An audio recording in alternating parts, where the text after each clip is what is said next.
Tipos de base de datos. Una base de datos es una herramienta para recopilar y organizar información. Las bases de datos pueden almacenar información sobre personas, productos, pedidos o otras cosas.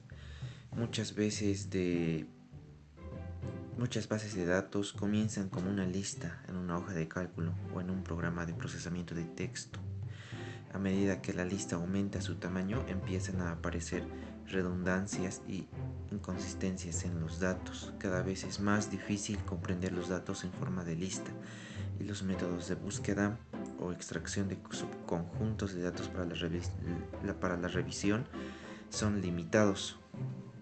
Una vez que estos problemas comienzan a aparecer, una buena idea es transferir los datos a una base de datos creada con un sistema de administración de bases de datos, como por ejemplo Access.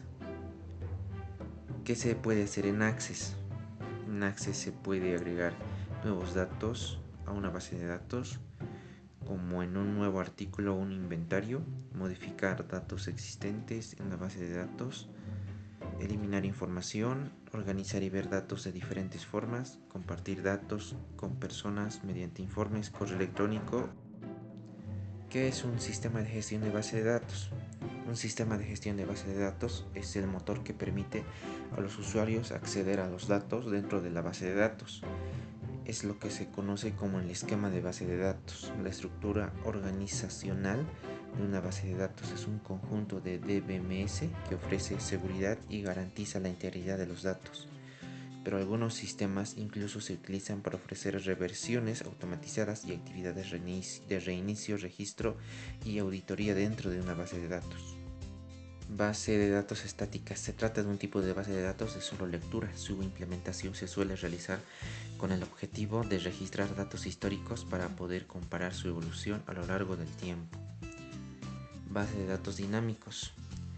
Es aquella que se almacena en datos que pueden variar con el paso del tiempo para adecuarse a datos cambiantes. Las bases dinámicas permiten realizar operaciones de edición, actualización o borrado de información. Base de datos bibliográficos.